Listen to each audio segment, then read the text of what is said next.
नमस्कार। आज की इस खास एक्सप्लेनर में हम एक ऐसे विषय की गहराई में जा रहे हैं जिसे अक्सर सिर्फ एक सामाजिक मुद्दे या वैचारिक बहस के तौर पर देखा जाता है, लेकिन आज हम इसे एक बिल्कुल अलग और बहुत ही व्यावहारिक नजरिए से समझेंगे। देखिए, लैंगिक समानता यानी जेंडर इक्वालिटी सिर्फ एक नैतिक जिम्मेदारी नहीं है।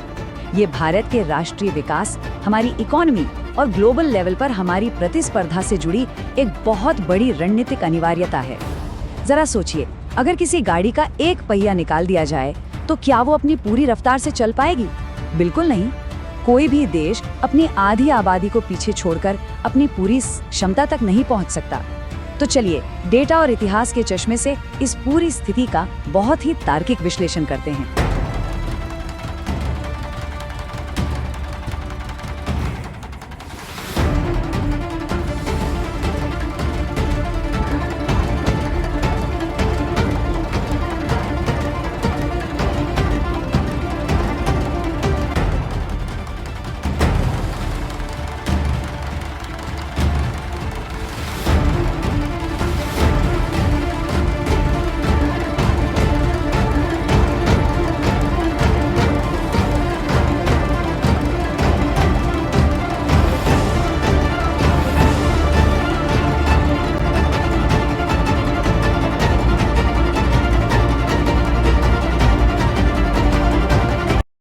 अब इस पूरी चर्चा में एक बहुत बड़ा विरोधाभास, एक बहुत बड़ा पैराडॉक्स सामने आता है। भारत ने दुनिया के कई बड़े और विकसित देशों से भी बहुत पहले एक महिला को देश के सर्वोच्च राजनीतिक पद पर चुना था, लेकिन आज भी हम महिलाओं की आर्थिक भागीदारी के मामले में इतना पीछे क्यों हैं?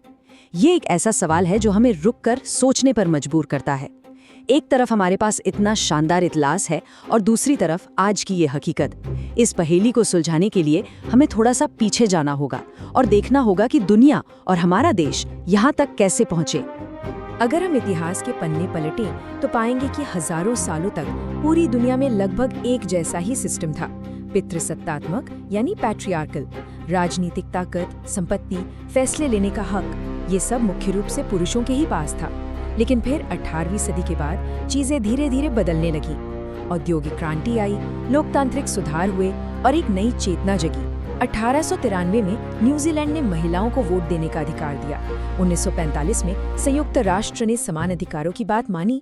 ये कोई रातों रात हुआ बदलाव नहीं था, बल्कि समानता की ओर पूरी इंसानियत की एक धीमी लेकिन बेहद जरूरी यात्रा थी। दिलचस्प बात यह है कि जब प्राचीन दुनिया के ज्यादातर हिस्से पूरी तरह से पुरुष प्रधान व्यवस्थाओं में जकड़े हुए थे, तब हमारे यहाँ प्राचीन भारत में कुछ बेहद शानदार अपवाद देखने को मिलते हैं। गार्गी और मैत्रेयी जैसी वैदिक महिला विद्वान इसका जीता जागता उदाहरण है, जो उस समय दर्शन शास्त्र की बहसों में और उच्च शिक्षा में बढ़ चढ़कर हिस्सा लेती थी।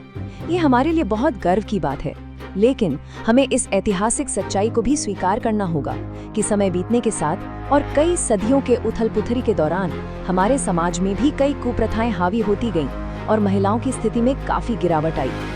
अब बात करते हैं उस रास्ते की जिस पर चलकर भारत आज यहाँ तक पहुँचा है। ये रास्ता पश्चिमी देशों के सफर से काफी अलग और अपने आप में बहुत अनोखा रहा है। पश्चिमी देशों में समानता की ये लड़ाई मुख्य रूप से औद्योगिकरण या वोटिंग राइट्स से शुरू हुई थी, लेकिन हमारे यहाँ कहानी थोड़ी अलग थी। भारत में इस बदलाव की नींव हमारे 19वीं सदी के समाज सुधारकों ने रखी। उन्होंने सती प्रथा और बाल विवाह जैसी कुप्रथाओं को सीधी चुनौती दी।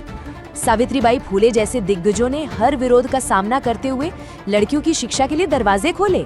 और फिर आया हमारा स्वतंत्रता संग्राम, जहां महिलाओं ने सड़कों पर उतरकर आजादी की लड़ाई का नेतृत्व किया। और इसी का सीधा नतीजा था कि आजादी मिलते ही भारत ने बिना किसी लंबे संघर्ष के सभी महिलाओं को वोट देने का अधिकार दे दिया। एक ऐसा अधिकार जिसके लिए पश्चिमी देशों की महिलाओं को दशकों तक लड़ना पड़ा था। और इसे लंबी जद्दोजहद का सबसे खूबसूरत परिणाम था हमारा संविधान, जो 1950 में लागू हुआ। उस समय के हिसाब से ये दुनिया के सबसे प्रगतिशील कानूनी ढांचों में से एक था। इसका अनुच्छेद 15 बहुत ही साफ शब्दों में कहता है कि लिंग के आधार पर कोई भेदभाव नहीं किया जाएगा। ये सिर्फ कागज पर लिखे शब्द नहीं थे, ये एक बहुत बड़ी जीत थी जिसने समानता की एक पक्की नींव रख दी। लेकिन, और ये एक बहुत बड़ा लेकिन है, क्या ये कानूनी ढांचा आज हमारे रोजमर्रा के जीवन में पूरी तरह उतर पाया है?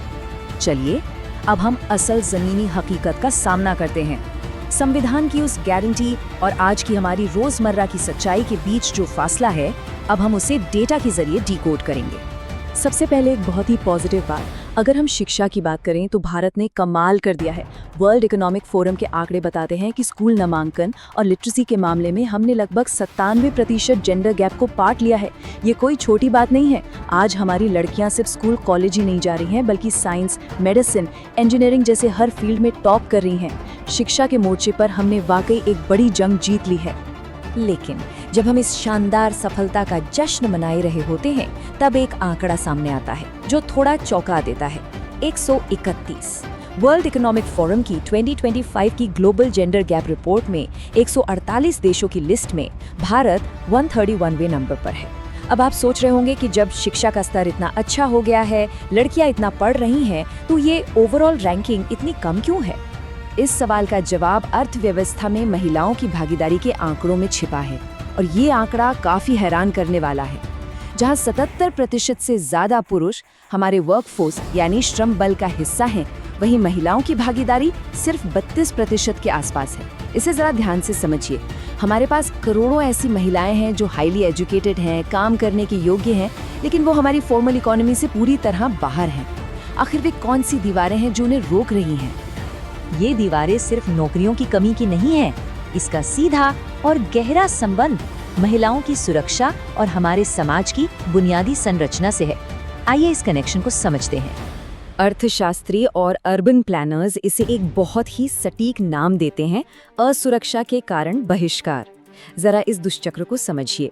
होता क्या है कि जब पब्लिक स्पेसेस में असुरक्षा का डर होता है, तो परिवार स्वाभाविक रूप से लड़कियों और महिलाओं के बाहर आने जाने पर पाबंदी लगा देते हैं। अब जब उनकी आवाजाही कम होगी, तो जाहिर है कि उनके लिए काम पर जाना या दूर दराज के अवसर तलाशना मुश्किल हो जाएगा।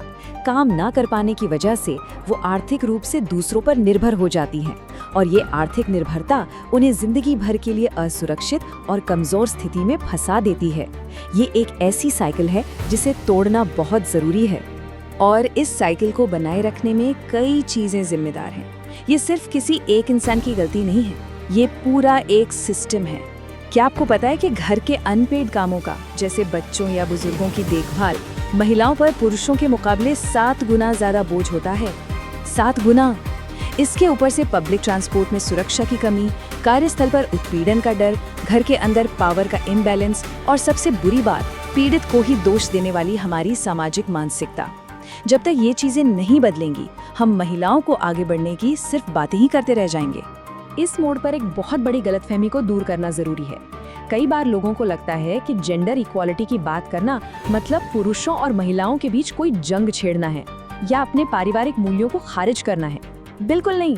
समानता का सीधा सा मतलब सिर्फ इतना है कि किसी भी इंसान की क्षमता, उसकी सुरक्षा, उसके अवसर सिर्फ इस बात से तय ना हो कि उसका लिंग क्या है। ये समाज को तोड़ने के लिए नहीं, बल्कि पूरे देश को एक साथ मजबूत बनाने के लिए है। तो अब सबसे अहम सवाल, ये सब बदलेगा कैसे? इसे हम एक साझा राष्ट्रीय जिम्मेदारी के नजरिए से देखते हैं। देखिए, ये कोई ऐसी समस्या नहीं है जिसे सरकार कोई जादू की छड़ी घुमाकर रातों रात ठीक कर दे। इसके समाधान के लिए हम सबको मिलकर काम करना होगा। सरकार का काम है बेहतर पुलिसिंग, सुरक्षित शहरी ढांचा और सख्त कानून व्यवस्था देना।